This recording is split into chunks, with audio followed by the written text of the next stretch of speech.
contacté en fait pour qu'on puisse voir un petit peu ensemble les produits qu'on peut utiliser pour les enfants, puisque tu vas déjà nous parler de ton activité. Oui, avec plaisir. Alors vas-y, présente-toi. Alors donc moi je m'appelle Camille et j'ai créé Cro.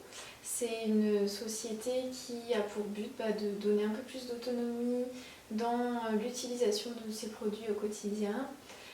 C'est-à-dire qu'on va questionner un petit peu plus ce qu'on met tous les jours sur sa peau et savoir ce qu'il y a à l'intérieur de ces produits.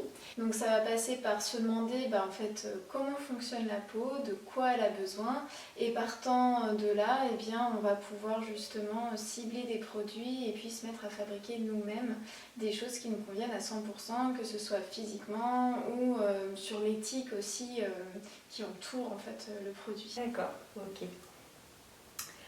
Donc moi la première chose que j'ai découverte, c'est les perturbateurs endocriniens. J'ai découvert ça pendant ma première grossesse. Et après j'ai fait la chasse à tout ça. Donc j'ai supprimé tous mes cosmétiques classiques que j'achetais en magasin pour les faire moi-même. Donc est-ce que tu peux nous parler un petit peu des perturbateurs endocriniens ? Oui, les fameux perturbateurs endocriniens dont en effet de plus en plus de personnes commencent à entendre parler, ce sont en fait des molécules qu'on va retrouver dans les produits, mais pas que cosmétiques, malheureusement il y en a un petit peu partout, qui vont agir dans notre corps comme des hormones, en tout cas que notre organisme va confondre avec les hormones.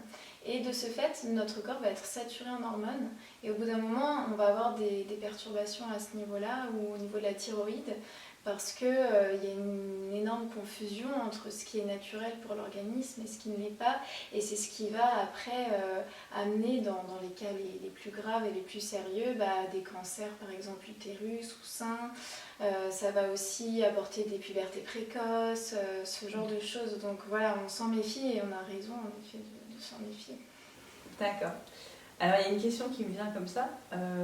À part ces perturbateurs-là, est-ce qu'il y a d'autres différences entre les produits naturels que tu proposes par exemple et ceux qu'on achète dans le commerce ? Déjà dans ceux qu'on achète dans le commerce, il y a aussi plusieurs catégories, puisqu'il va y avoir la catégorie des produits purement chimiques ou synthétiques, on va dire issus d'une cosmétique industrielle.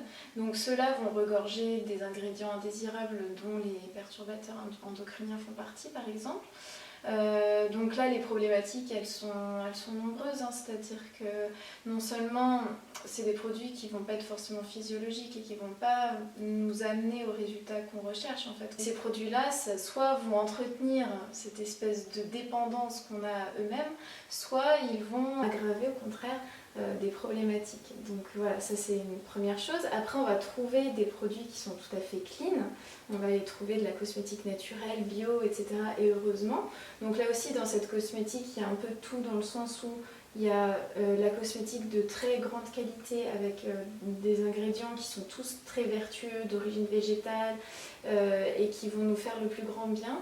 Et il y a aussi cette cosmétique un peu low cost où en fait au nom du bio on va mettre quasiment rien dedans, par exemple beaucoup d'eau et très peu d'actifs, mais au nom du bio on va en profiter pour faire passer ça pour de la grande qualité et finalement on va payer très cher une cosmétique qui n'est pas de qualité. Alors qu'à la différence avec ce qu'on peut faire nous à la maison, en fait on va jouer sur une cosmétique de très grande qualité puisque là on va pouvoir choisir des ingrédients qu'on va estimer et qu'on va chérir, on va pas juste se dire tiens je vais mettre du low cost dans mon produit.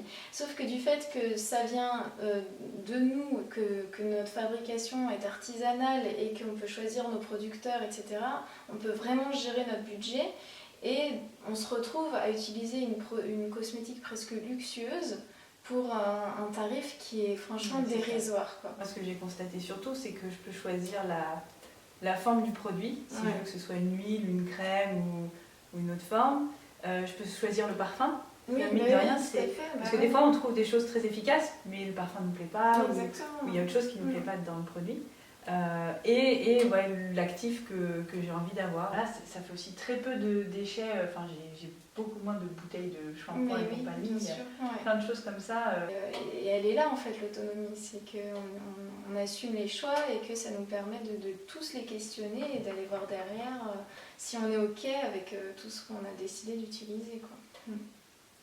Alors, j'avais quelques questions, surtout autour des bébés, puisque c'est ce qui nous intéresse aujourd'hui. Quels produits on a besoin pour bébé, pour son hygiène, ses soins? Donc déjà, moins on fait et mieux c'est. Il faut vraiment arrêter de le mitrailler avec de la cosmétique divers, variée, comme on a tendance à se faire pour nous. L'idée, comme tu l'as évoqué, c'est juste l'hygiène en fait et puis le confort. En termes d'hygiène, il y a peu de choses à faire. Un bébé ne se salit pas, il ne fait pas de grandes activités sportives. On préserve quand même plus ou moins bien de la pollution. On ne va pas l'amener n'importe où et lui faire faire n'importe quoi.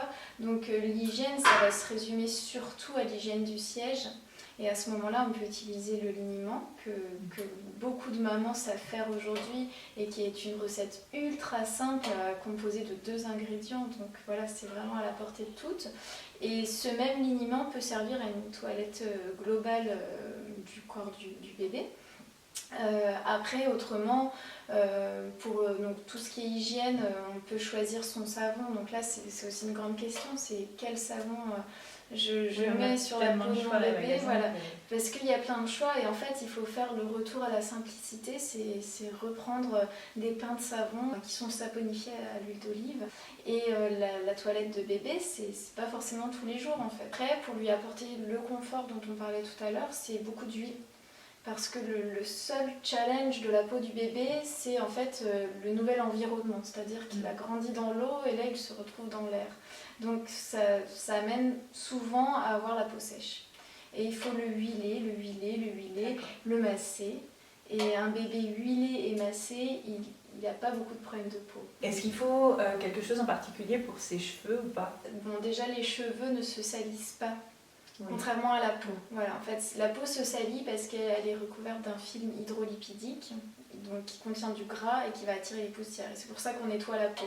Les cheveux, non, il n'y a qu'à les brosser pour que ce soit propre. Donc voilà, ce qui va se salir, c'est le cuir chevelu. Mais là, pareil, ils n'ont pas la même vie que nous.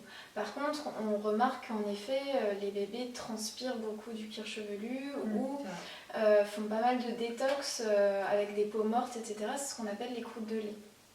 Donc là, on peut les aider un petit peu, parce qu'en fait, c'est juste qu'ils éliminent, c'est la fonction aussi de la peau. Hein. La peau, c'est un organe émonctoire. Et ça passe beaucoup par le crâne chez les nourrissons. Donc voilà, la peau, elle fait sa détox. Donc là, on peut les aider, mais pas forcément avec un produit nettoyant comme on aurait envie de le faire. En fait, on peut juste ramollir les croûtes de lait ou voilà, la peau du cuir chevelu avec de l'huile d'olive. Et puis après, le peigner avec un peigne très fin. Voilà. Et ça suffit en fait au démarrage. Et d'autant plus si on n'est pas sûr de ces produits, évitez absolument de les mettre directement sur la tête. D'accord.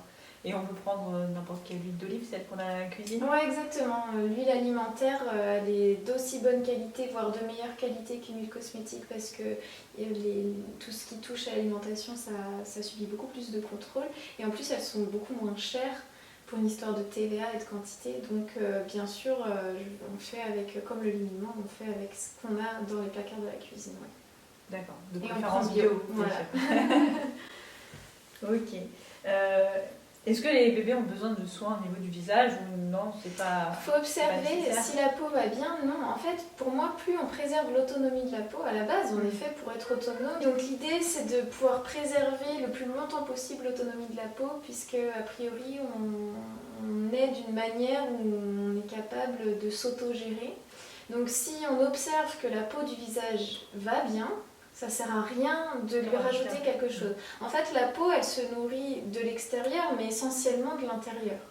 Donc un bébé qui est bien nourri, bien hydraté, ça va se voir sur sa peau. Par contre, si on observe en effet que la peau rougit ou que la peau tiraille, ou voilà, qu'elle présente n'importe quelle petite imperfection, entre guillemets, et bien à ce moment-là, de l'huile aussi. La même huile que l'huile qu'on peut mettre sur le corps, hein. Ça peut être de l'huile d'olive ou sinon un macérat de calendula par exemple. Et souvent c'est ça, les bébés ils ont une peau qui s'enflamme un petit peu vite. Elle est encore toute neuve et fragile. Bah oui, elle réagit quoi, elle réagit à son environnement, elle réagit au stress, elle réagit aux émotions, elle réagit aux poussées dentaires, elle réagit même à la barbe du papa, elle peut réagir à un paquet de choses quoi. Oui, des fois ils ont des petits boutons, ça doit être des irritations juste de contact. Ouais, exactement. Alors pour ça, on peut utiliser de l'argile blanche. L'argile, elle va venir absorber si jamais il y a une toxine, quelque chose d'indésirable qui est venu au contact de la peau du bébé. Pour le siège, on reste sur les mêmes produits. S'il y a s'il y a une inflammation, par exemple, c'est souvent quand ils font leurs dents qu'ils ont les fesses rouges. Oui, ouais, en général, c'est... On reste sur le liniment, par exemple. Oui, le liniment, ça suffit. Et en fait, il faut laisser la peau respirer. Souvent, l'impression que ça donne, c'est que tout est enfermé, tout est en feu. Et à ce moment-là, il faut laisser le bébé un petit peu sans sa couche. Donc voilà, il faut tout re-questionner. Qu'est-ce qu'il mange? Quelle est la marque des couches? Est-ce qu'en effet il y a de la fièvre en ce moment ou des poussées dentaires? À ce moment-là, c'est que c'est passager. Par contre, si c'est quelque chose d'installé, il faut toujours aller chercher une cause sur son environnement direct ou sur ses émotions. Des fois, des bébés ils vont réagir par la peau au moment où ils vont être mis chez la nourrice, par exemple. Ah oui. En fait, une émotion de stress, ça va mettre de l'acidité dans l'organisme. Et à partir du moment où il y a trop d'acidité dans l'organisme, la peau, elle perd son équilibre et donc elle va manifester cette acidité d'une certaine manière, surtout que la peau, finalement, c'est un peu l'outil de communication du bébé. Puisqu'il n'a pas encore les mots pour exprimer non seulement ce qu'il ressent et ce qu'il a besoin de dire, et bien en fait, sa peau va faire relais. Et des fois, c'est juste des messages aussi. Et ça nous permet justement de communiquer et de mieux comprendre ce que le bébé vit. Il ne faut jamais négliger cette sphère émotionnelle ou les non-dits ou les changements que les parents peuvent avoir dans leur vie, parce que le bébé ressent. Et des fois, c'est pas juste physique ou mécanique, quoi. C'est une manière d'exprimer quelque chose. Et là, ça devient très intéressant d'ailleurs. Alors, tu as parlé des huiles, justement, je voulais savoir quelles huiles on pouvait utiliser pour masser le bébé. Donc l'olive. L'huile d'olive, c'est super parce qu'elle n'est pas allergène. Oui, c'est ça. Parce qu'on peut en trouver de la française et de la bio de très bonne qualité. Parce qu'on en a tous dans nos placards. Ouais, c'est plus facile à trouver. Voilà, qu'elle convient à tous les types de peau, qu'elle est nourrissante mais pas grasse. Donc voilà, l'huile d'olive est super. Après, donc j'en ai parlé tout à l'heure, l'huile de calendula qui est en fait un macérat. Et souvent dans les macérats de très bonne qualité, donc ce sont les fleurs du calendula qui ont été macérées dans de l'huile d'olive justement. Donc en fait on a l'huile d'olive avec en plus les vertus de la fleur de calendula et qui va avoir des propriétés apaisantes, réparatrices, etc. Donc ça c'est très bien. Après on peut utiliser des huiles de sésame aussi qui sont très bien pour les massages. Après on se lance sur les fruits à coque, c'est comme l'amande douce. On conseille souvent l'amande douce. C'est ce qu'on m'avait conseillé, mais... Voilà, il y a le seul petit bémol, c'est que c'est un peu plus allergène que l'huile d'olive. Voilà. Après, je sais qu'il y a même des mamans qui utilisent de l'huile de tournesol désodorisée. Désodorisée, il n'y a aucun souci. C'est pas une huile très noble, ça c'est plutôt quand la peau du bébé va plutôt bien et qu'on apprécie de le masser, d'entrer en contact avec sa peau, etc. Et qu'on a envie d'être à moindre budget en fait. Après, ça dépend un peu des moyens de chacun. Et voilà, si on sent que la peau de bébé est aussi assez inflammée, s'il y a de l'eczéma, s'il y a des petits soucis comme ça, l'huile de chanvre, elle est très bien. Et pareil, elle est française, on peut en trouver en bio, et on peut la cuisiner, donc on s'y retrouve. Donc justement, on parlait de l'huile d'amande douce. Est-ce qu'il y a d'autres précautions pour les familles où il y a des allergies, par exemple? Si on a le moindre doute, on peut faire des tests d'allergie. Et pour ce faire, en fait, il suffit de mettre un peu de produit dans le pli du coude et attendre le lendemain. Et si la peau du bébé ne réagit pas du tout, c'est qu'a priori ça lui convient. Alors j'avais une question, c'est pour revenir un petit peu à tout ce qui est savon et pour le bain en fait.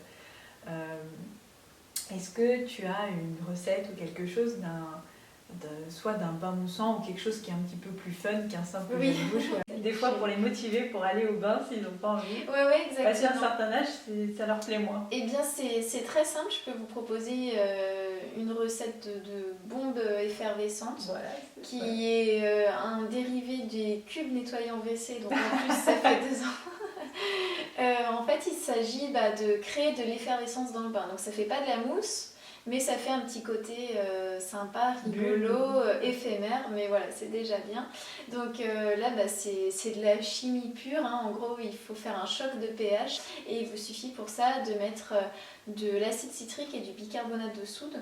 Donc soit on s'embête et on fait des petits cubes en avance, et là, ça demande un petit peu plus de dextérité parce qu'il faut humidifier mais pas trop, soit on n'a pas envie de s'embêter, c'est souvent le cas quand on est une maman, et on se prépare juste sur le coin de la baignoire un pot de bicarbonate, un pot d'acide citrique, on met une cuillère de chaque et puis l'effet se produit au moment du bain. Voilà, ça c'est la première option.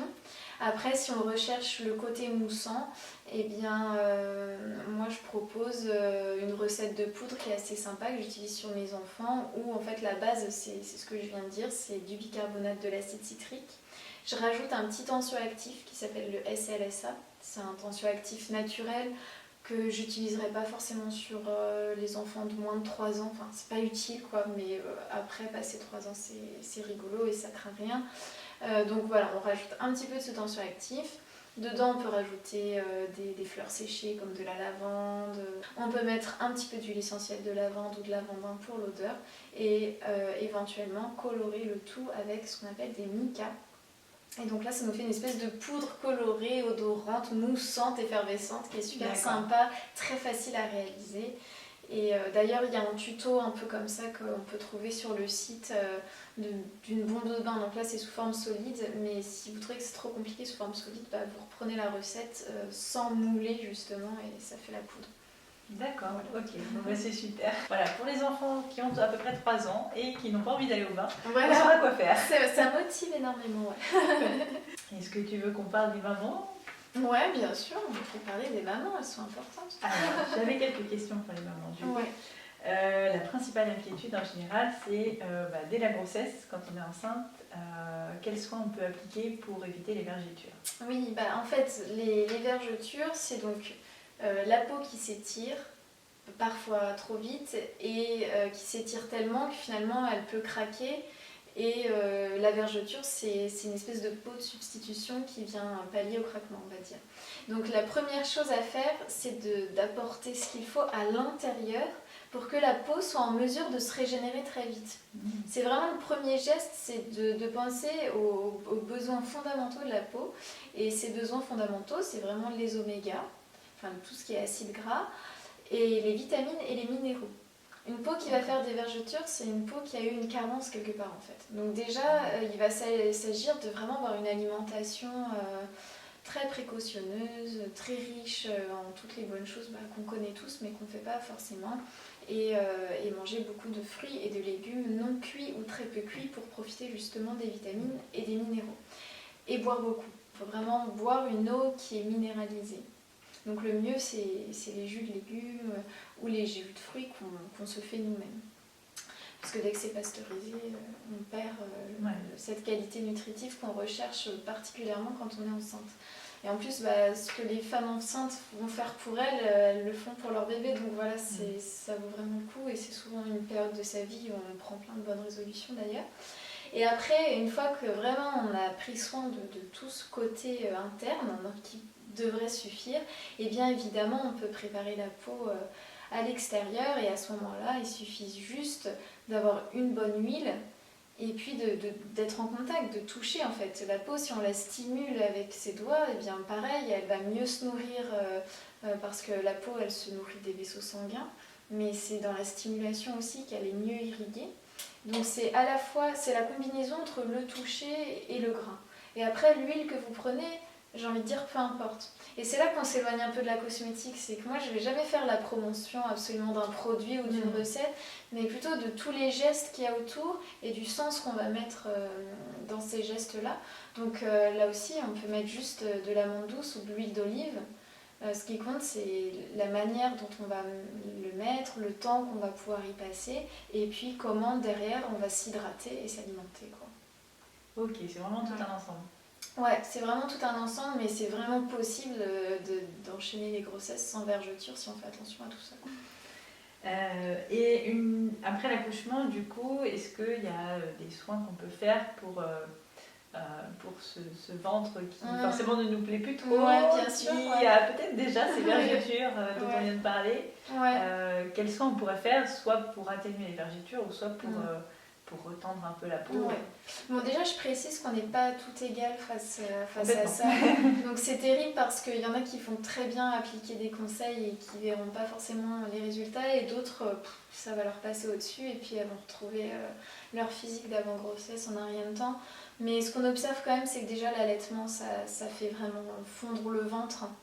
Ça provoque des contractions de l'utérus qu'on ressent quand on allaite, et ça, mais c'est pareil, c'est un cadeau de la nature, c'est juste on donne à manger à son bébé et on récupère son corps de femme. Donc voilà, même si c'est des allaitements courts, moi je pense que juste après un accouchement, de pouvoir allaiter même une semaine, ça aide au moins à ce que le ventre retrouve un aspect dans lequel on se reconnaît en fait. Et puis après, pour le reste, eh bien... évidemment, la cosmétique va aider toujours parce qu'elle est mécanique. Si on voit la cosmétique plutôt comme un allié à notre bien-être, une manière de se reconnecter de nouveau à soi-même, parce que quand on devient maman, on se dédie quand même complètement à une autre personne que soi. Là, ça peut devenir ce petit rituel pour soi, ce petit moment qu'on prend pour soi. Après, si on récupère le corps de ses 20 ans, tant mieux.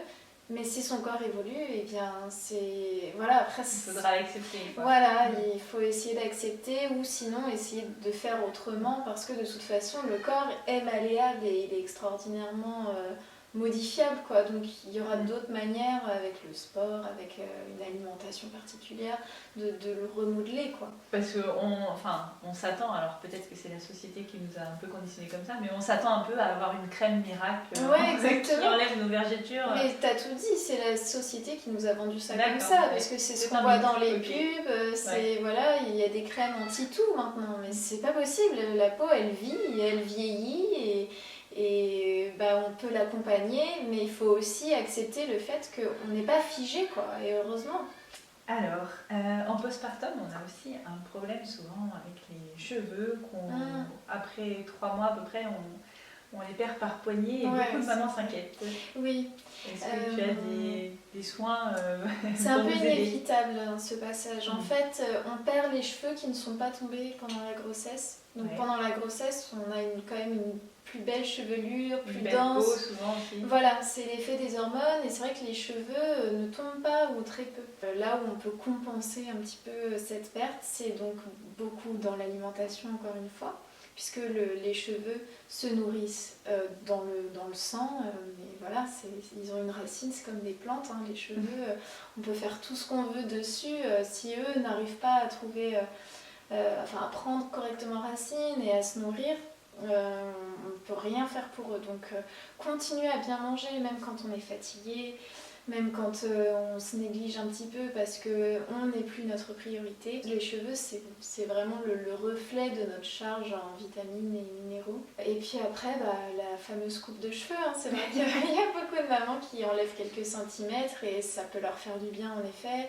C'est aussi une page qui se tourne, enfin, c'est assez symbolique aussi la coupe de cheveux, donc pourquoi pas, mais en tout cas c'est passager. Si on n'oublie pas de prendre soin de soi, de bien dormir, bien manger a priori. Ça, d'accord, ça redevient à la normale après. Voilà. L'ingrédient qui peut vraiment nous aider, c'est la spiruline, que ce soit en cosmétique ou dans l'alimentation. La spiruline, c'est une algue qui est extrêmement riche en fer et qui contient énormément de minéraux. Donc on peut l'intégrer à une boisson le matin, et on peut aussi l'intégrer à son shampoing solide par exemple, ou à des masques capillaires. D'accord. Voilà, ça fortifie et ça redonne un petit coup de boost. Ok, super. Est-ce qu'on a des changements au niveau de la peau justement après l'accouchement? Après la grossesse, la peau change peut-être dans le sens où on est quand même plus fatigué et qu'on tire beaucoup sur la corde et on a l'impression que notre peau d'un coup soit vieillit beaucoup, soit détoxifie beaucoup aussi parce que pendant la grossesse on n'a pas nos règles. D'un coup quand on a un retour de couche, la peau elle réagit comme la peau d'une adolescente. Donc on a à la fois l'impression de devenir une mamie et en même temps de replonger dans l'adolescence. Enfin en tout cas c'est les deux cas de figure qu'on peut rencontrer.